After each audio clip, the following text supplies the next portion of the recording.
Di penutupan sesi kedua, pelemahan terbatas di 1,85% dan ditutup di level 6.599,240. Bahkan intraday hari ini, tadi pelemahan sempat terpangkas ke 6.600-an.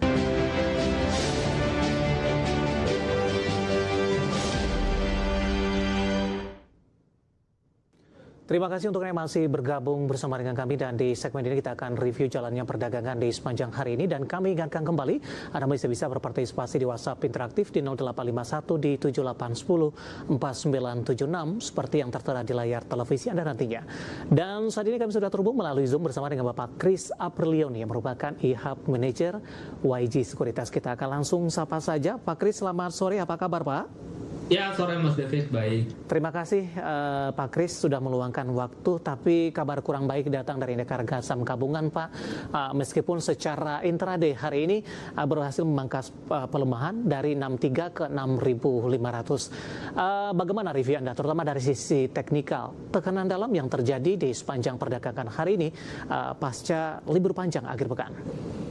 Ya, secara teknikal ISG masih dalam fase downtrend ya. Kemarin dengan dikeluarkannya 7 emiten dari MSCI itu membuat ISG membuat titik terendah baru. Jadi kita lihat dalam 4 hari belakangan ini ISG terus-menerus mengalami pelemahan ya. Dan secara teknikal ini belum terlihat adanya pembalikan arah, tetapi hari ini cukup menarik karena ISG dapat pullback dari 6.309. Kemudian Mei yang dikenal dengan istilah sell in May and go away. Apakah memang ini siklusnya tahunan atau memang bertepatan dengan sentimen yang berkembang sampai sejauh ini, Pak Kris? Ya, secara year to date ISG sudah turun per hari ini 24% ya, dan kita melihat dengan kondisi dalam negeri dan luar negeri yang cenderung kurang baik gitu dan tidak stabil, ini membuat ISG masih dapat tertekan gitu ya.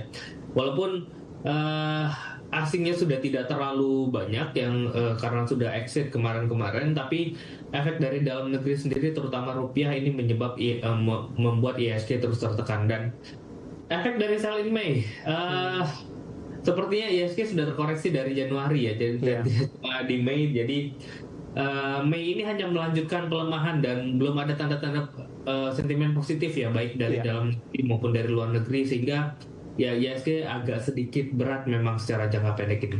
Baik, kita boleh ke sentimen terlebih dahulu Pak, terutama dari MSCI, dan terbaru ada beban ganda nih bagi ISG. FTSE juga akan melakukan hal yang sama, dan terlihat juga saham-saham yang terdepak dari MSCI kemungkinan juga hampir sama dengan FTSE nantinya, dan tekanan yang terjadi pada saham-saham terkait melanjutkan pelemahan lebih dalam hari ini. Ya, memang dengan tidak dapatnya masuk dana asing ke Indonesia akibat dari MSCI dan FTSE, ini juga tentu membuat ya asing hanya dapat menjual ya saham-saham di Indonesia, dan memang ini butuh hasil dari MSCI nanti di Juni nanti baru dapat membuat dari sisi globalnya atau dari sisi asingnya dapat kembali masuk kembali ke pasar. Tapi ya memang ada beberapa emiten dengan free float yang rendah kemarin ya, ini memang menyebabkan ISG turun cukup dalam. Tapi karena market capital mereka juga cukup besar, dan kalau kita perhatikan harusnya emiten-emiten yang free floatnya rendah kemarin ini secara valuasi memang sudah berada pada valuasi yang cukup mahal ya. Di IDX kita sering membahas itu, seperti saya bilang, brand saya lebih baik tidak masuk ya, waktu itu harga masih 7.000 10.000, karena saya tahu ujungnya akan di bawah, kan kemarin saya bilang seperti itu. Dan ternyata benar, secara fundamental ini yang menyebabkan saham-sahamnya kembali ke area fundamentalnya itu sendiri. Tapi sekarang dengan ISG yang turun seperti sekarang, ada beberapa emiten justru ya dengan fundamental bagus juga diobral pada harga yang murah ya. Jadi ada dua sisi yang cukup menarik sebenarnya kalau kita perhatikan market. Baik, kita beralih ke nilai tukar rupiah, Pak. Hari ini kembali memperoleh rekor terendahnya di 17.600-an. Secara teknikal, kemana arah Anda melihat pola pergerakan rupiah selanjutnya dan efeknya, terutama bagi saham-saham yang sangat tergantung bahan baku, meskipun sudah melakukan hedging, tapi di tengah pelemahan dalam rupiah akan memberikan dampak yang cukup signifikan juga tidak, Pak Kris? Tapi kita ke teknikal rupiah terlebih dulu, Pak. Ya, teknikal rupiah juga sama terus mengalami pelemahan ya. Sekarang udah berada di 17.648. Hari ini melemah cukup dalam ya kalau kita lihat dari sisi grafiknya. Dan apakah ada secara teknikal ada pembalikan arah? Ini masih belum terlihat ada pembalikan arah. Ini trennya masih sangat kuat ya. Ya, kita harapkan dari sisi pemerintah melihat nilai tukar yang terus melemah ini ada intervensi atau ada sentimen ya, atau ada stimulus yang diberikan dari pemerintah untuk menjaga stabilitas rupiahnya kita gitu. Dan dari sisi dalam negeri ya kita melihat memang belum ada stimulus ya dari pemerintah bagaimana akan mengintervensi rupiah. Kita belum lihat juga tindakan yang real dari pemerintah untuk menekan rupiah kembali ke area bawah gitu ya. Dan walaupun beberapa kali kita melihat berita kalau adanya rapat untuk membahas tentang pergerakan rupiah, tapi kita menunggu memang dari sisi tindakannya akan seperti apa. Selama belum keluar ya kita melihat berarti belum ada tanda-tanda untuk menjaga rupiah itu dapat kembali menguat ya. Baik, sebelum jeda kita akan coba ulas terlebih dahulu Pak pergerakan beberapa saham secara teknikal. Boleh kita ke DSSA Pak? Hari ini auto reject bawah untuk DSSA dibandingkan dengan harga stock split beberapa waktu lalu. Saat ini sudah di bawah level 1000-an Pak. 880 melemah 14,98% untuk DSSA.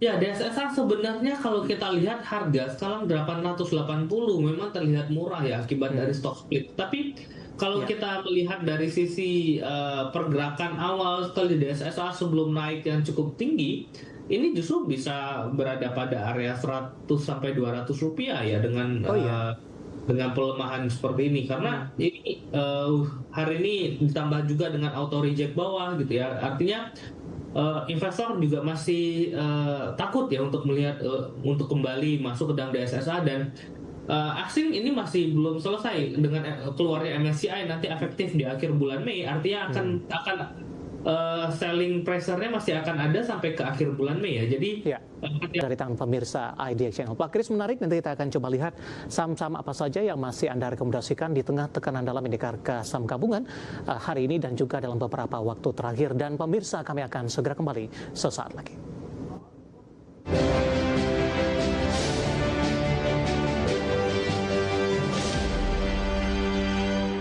Pak Kris, kita hold terlebih dahulu Pak. Saya akan coba sampaikan update penutupan perdagangan di sesi kedua hari ini dan juga beberapa informasi grafis yang berhasil dihimpun oleh tim redaksi kami. Dan pemirsa, di penutupan sesi kedua hari ini, kabar baik datang kembali dari indeks harga saham gabungan berhasil memangkas pelemahan dalam. Secara intraday hari ini sempat melemah di atas 4%. Di penutupan sesi kedua, pelemahan terbatas di 1,85% dan ditutup di level 6.599.240. Bahkan intraday hari ini tadi pelemahan sempat terpangkas ke 6.600-an, tepatnya di 6.631.282. Dibuka di sesi pertama pada pagi tadi di zona merah 6.628.976, bahkan intraday terendah hari ini di 6.398.786. Selanjutnya kita akan coba lihat beberapa data perdagangan lainnya yang berhasil dihimpun oleh tim redaksi kami. Kita ke grafis yang pertama, pemirsa, kita akan coba lihat update penutupan beberapa indeks lainnya seperti MNC 36, Jakarta Islamic Index, dan juga ada LQ45. MNC 36 melemah di 0,74%, Jakarta Islamic Index mengalami tekanan yang cukup dalam di 2,12% dan LQ45 melemah di 1,03%. Rotasi pergerakan sektoral, pemirsa. Transportasi dan logistik ambil alih pelemahan terdalam di 6,20%, barang baku melemah di 5,17%, industri tertekan ke 3,24%, dan infrastruktur melemah di 2,98%. Grafis selanjutnya saham-saham yang hari ini masuk ke dalam deretan top gainers, pemirsa. Di antaranya ada Telkom bertahan di zona hijau yang memangkas pelemahan IHSG hari ini.